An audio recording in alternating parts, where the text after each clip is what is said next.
তো আজকে আমরা সব থেকে প্রথম এই চ্যাপ্টারটা পড়া শুরু করবো যে সরল সুদ মানে সিম্পল ইন্টারেস্ট, ঠিক আছে। তো এটা অ্যারিথমেটিকের এমন একটা চ্যাপ্টার, তো বলতে পারিস যেখানে তোরা এসএসসি বল, সিজিএল বল, সিএইচএসএল বল, প্রত্যেকটা কম্পিটিটিভ এক্সাম অথবা যে কোনো স্টেট লেভেলের যে কম্পিটিটিভ এক্সামগুলো, তো সবেতেই এই চ্যাপ্টারটা থেকে মাস্ট কোশ্চেন থাকবে, ঠিক আছে।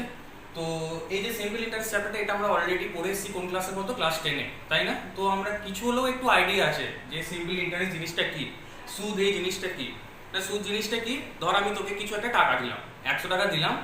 তো 100 টাকা দেওয়ার পর আমি তোর কাছ থেকে কি এক্সপেক্ট করবো, তুই একটা টাইমের পর আমায় টাকাটা শোধ করে দিবি, তাই তো? তো শোধ করবি যখন, তখন নিশ্চয়ই আমি তোর কাছ থেকে একটা কিছু এক্সট্রা অ্যামাউন্ট আমি নেবো। ধর আমি তোকে 100 টাকা দিলাম, তুই আমাকে তখন ফেরত দিবি কত, 105 টাকা। ধর কিছু একটা মাস পর বা কোনো একটা 1 বছর পর তুই আমায় 100 টাকাটা 105 টাকা করে দিলি। তুই যে এক্সট্রা অ্যামাউন্ট মানে কত টাকা এক্সট্রা দিলি আমাকে তোরা, 5 টাকা। তো এই 5 টাকাটা হচ্ছে এখানে সুদের পরিমাণ। বোঝা গেল? তাহলে সুদ জিনিসটা কি না, আমি তোকে কোনো একটা যদি অ্যামাউন্ট দিই, তো সেই অ্যামাউন্টটা আমি আবার যখন তোর কাছ থেকে রিটার্ন নেবো, কিছু একটা এক্সট্রা কিছু অ্যামাউন্ট নিয়ে আমি তোর কাছ থেকে রিটার্ন নেবো, ওই এক্সট্রা অ্যামাউন্টটা হচ্ছে সুদ, ঠিক আছে। তো এই সরল সুদ জিনিসটা মানে বলতে পারিস কিছু কটা টার্মের উপর ডিপেন্ড করে। তো আমি এই চ্যাপ্টারের মধ্যে তোদের একটা ডেফিনেশন মনে রাখতে বলবো, সেটা হচ্ছে সুদের হার। তো সুদের হারের ডেফিনেশন কি, মানে রেট অফ ইন্টারেস্ট যেটা, তো সেটা হচ্ছে ধর 100 টাকায় 1 বছরে পাওয়া যে সুদ, তাকেই বলে সুদের হার। তোদের আমি বোর্ডে লিখছি, দেখ। 100 টাকায় পাওয়া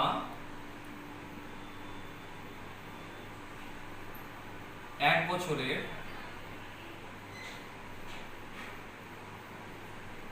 সুদকে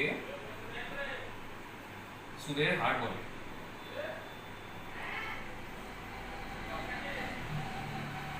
মানে যেটা আমরা কি জানি, এটা রেট অফ ইন্টারেস্ট, যেটাকে আমরা আর দিয়ে প্রকাশ করি, তাই না?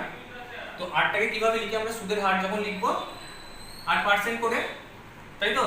তাহলে 8% যদি সুদের হার হয়, তাহলে আমরা এটাকে কি বলতে পারি না, 100 টাকায় 1 বছরের পাওয়া সুদ কত, 8। তাহলে 100 টাকায়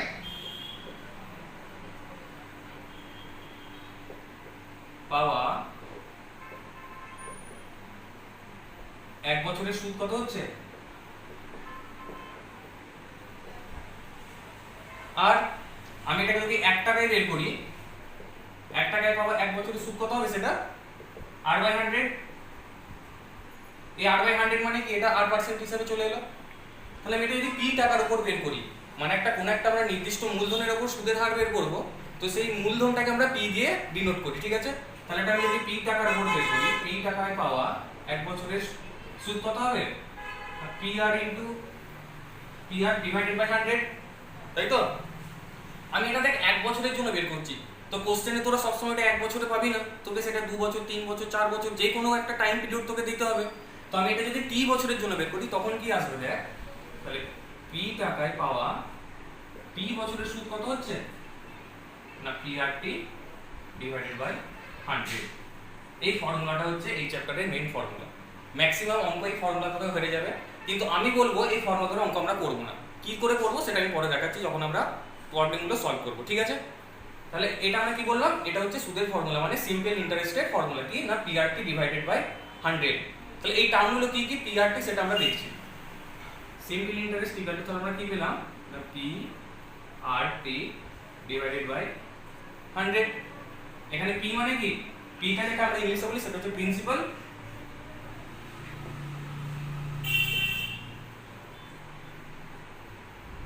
মানে হচ্ছে মূলধন। আর আরটা কি, আরটা আমরা কি বলে দিয়েছি না, সুদের হার, মানে রেট অফ ইন্টারেস্ট।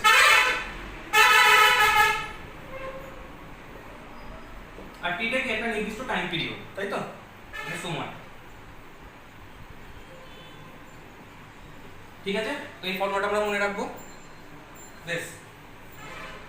তো আমরা কি দেখতে পেলাম, সিম্পল ইন্টারেস্টের ফর্মুলা কি, তো simple interest equal to PRT divided by 100, তাই তো, মানে সরল সুদ।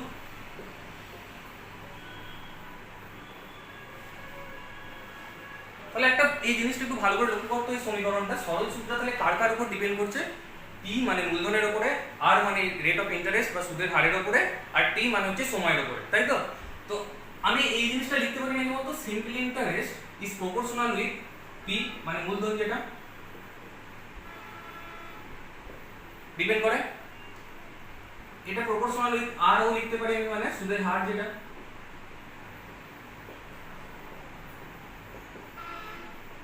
প্রপোর্শনাল উইথ টাইম মানে সময় যেটা, এই জিনিসটা লিখতে পারি। দেখো মানে এই জিনিসটা কি জন্য লিখলাম বুঝতে পারছি যখন আমরা কোশ্চেন করব। তোকে কোশ্চেনে বলে দিয়েছে রেট অফ ইন্টারেস্ট আর টাইম, মানে সুদের হার আর সময় যদি ফিক্সড হয়ে থাকে তাহলে সিম্পল ইন্টারেস্টটা কার উপর ডিপেন্ড করবে?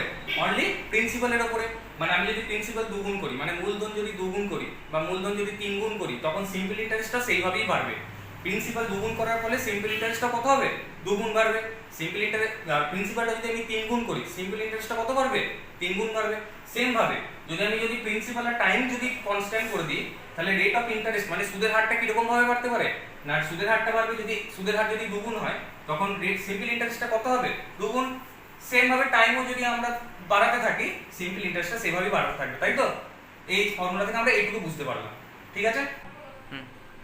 তো আমাদের প্রথম কোশ্চেন কি দিয়েছে দেখ না, find the ratio of simple interest earned by certain sum of money at the same interest rate for 5 years and 8 years. এটা একটা পিওয়াইটি কোশ্চেন, দিল্লি পুলিশ 2022 এসেছিল। তো কোশ্চেনটা কি বলতে চাইলো না, তোকে রেশিও বের করতে হবে সিম্পল ইন্টারেস্টে, সরল সুদের তোকে অনুপাত বের করতে হবে। তোকে কি কি দিয়ে দিয়েছে না, একটা সার্টেন সাম মানে তোকে একটা নিশ্চিত মূলধন তোকে দিয়ে দিয়েছে, আর তোকে সেম ইন্টারেস্টও বলে দিয়েছে, সেম ইন্টারেস্ট রেট আর একটা সার্টেন সাম, তুই যে একটা নিশ্চিত অ্যামাউন্টের উপর তোর আবার বলেও দিয়েছে যে সুদের হারটাও সেম 5 বছর আর 8 বছরের, তাহলে সরল সুদের অনুপাত কত হবে, তাই তো? আমরা এক্ষুনি আগের ফর্মুলাটা কি দেখেছিলাম বলতো না, simple interest is proportional with time. যখন কি কি কনস্ট্যান্ট থাকবে না, প্রিন্সিপাল আর রেট কনস্ট্যান্ট থাকবে। এখানে দেখ দুটি কনস্ট্যান্ট, কিন্তু তাহলে টাইমের যা অনুপাত হবে সেটাই সিম্পল ইন্টারেস্টের অনুপাত হবে। তো এখানে টাইমের অনুপাত কি 5:8, তাহলে এখানে সিম্পল ইন্টারেস্টের কত অনুপাতটা কত হবে? 5:8। বোঝা গেল? এইভাবে তোদের অ্যাপ্রোচ করতে হবে, ঠিক আছে? সো আমাদের নেক্সট কোশ্চেন আমরা দেখবো, দেখ কি লেখা আছে এখানে না, what will be the simple interest on a some of 12,000 at the rate of 15% per Anam for 3 years, তাই তো? এটা কত সালের কোশ্চেন? 2022 এর সিজিএল মেইনস এসেছিল, ঠিক আছে? তাহলে আমাদের কোশ্চেনে কি বলেছে না, 12,000 টাকার 15% পার অ্যানাম যদি রেট অফ ইন্টারেস্ট থাকে, তাহলে 3 বছর পর সুদ কত হবে, ঠিক আছে? তাহলে সিম্পল ইন্টারেস্টের ফর্মুলা আমরা কি জানি না, simple interest equal to PRT divided by 100। এখানে প্রিন্সিপাল দেয়া আছে, রেট অফ ইন্টারেস্ট দেয়া আছে, টাইমও দেয়া আছে, প্রত্যেকটা বসিয়ে দিই। প্রিন্সিপাল কত আছে? 12,000। রেট অফ ইন্টারেস্ট কত? 15। টাইম কত দেয়া আছে? 3 বছর ডিভাইডেড বাই 100। তাহলে 15 বারে কত হয়? 180। 180 ইনটু 3 কত হয়? 540। আর একটা শূন্য থাকলে তাহলে কত হবে? 5400। এটা হচ্ছে ফর্মুলা বেসিসে, ঠিক আছে? এবার আমরা আমাদের অ্যাপ্রোচ কি থাকবে? ফর্মুলা আমি কি প্রথমেই বললাম যে আমরা ফর্মুলা ধরে করতে চাইবো না, যতক্ষণ না আমরা মানে সিম্পল ভাবে যদি আমরা করতে পারি তাহলে আমরা ফর্মুলার সাহায্য নেব না। এবার সিম্পল ভাবে কি করব দেখ, এখানে তোকে এটা মৌখিক হয়ে যাবে, কিরকম ভাবে বলছি দেখ, তোকে বলে দিয়েছে 15% সুদের হার আর টাইমটা বলে দিয়েছে 3 বছর, ঠিক আছে? তাহলে 15% পার ফার্স্ট ইয়ারে যদি 15% হয়, তাহলে 3 বছর পর সুদের হার কত হবে? 45%। আর 45% মানে আমরা কত জানি? 45% মানে আমরা জানি না 9 ডিভাইডেড বাই 20, 9 20। তাহলে 12,000 এর 9 20 কত হবে? তুই করে নে, 12,000 ইনটু 9 ডিভাইডেড বাই 20।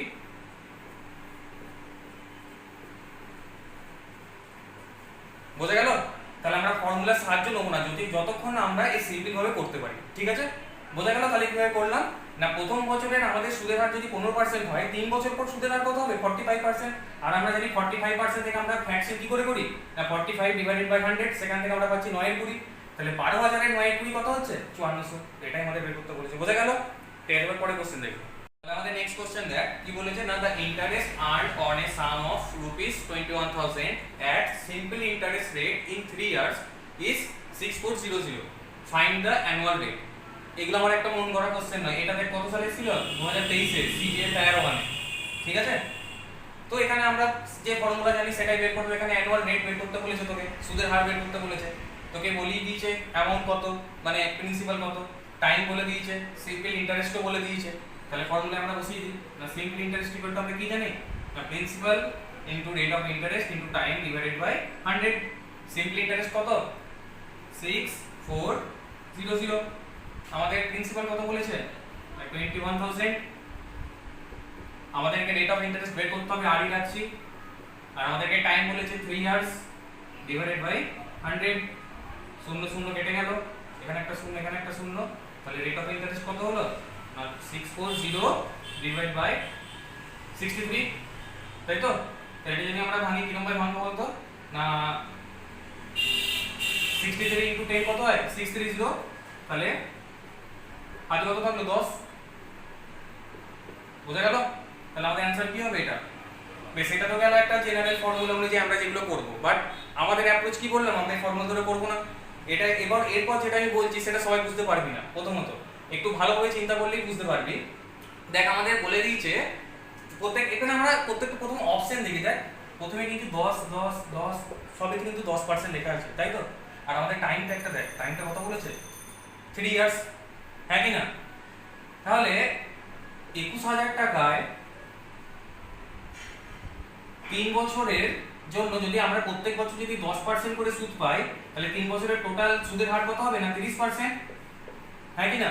তাহলে 30%, তাহলে 21,000 টাকা 30% সুদ হলে কত হচ্ছে 6300।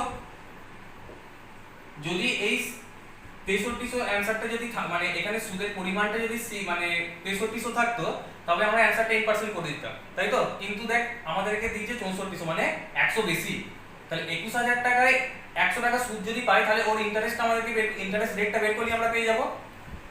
তাহলে 21,000 টাকার উপরে আমরা 100 টাকা যদি সুদ পাই, সেটা যদি 3 বছরের জন্য হয়, তাহলে আমাদের রেট অফ ইন্টারেস্ট এখানে যদি বের করি, তাহলে কিভাবে বের করব? দেখ 21,000 টাকায় 3 বছরের সুদ হচ্ছে 100 টাকা, তাহলে 1 বছরের সুদ কত হবে 100 ডিভাইডেড বাই 3, তাই তো?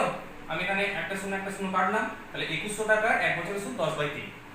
তা আমি যদি আমরা সুদের হারের সংজ্ঞায় কি করেছিলাম না 100 টাকায় পাওয়া 1 বছরের সুদকে সুদের হার বলে, তাহলে এটাকে যদি আমি 100 করি ডিভাইডেড বাই 21 করি, তখন এটা 100 আসবে। তাহলে এটাকেও আমাকে ডিভাইডেড বাই 21 করতে হবে, মানে এখানে 10/63।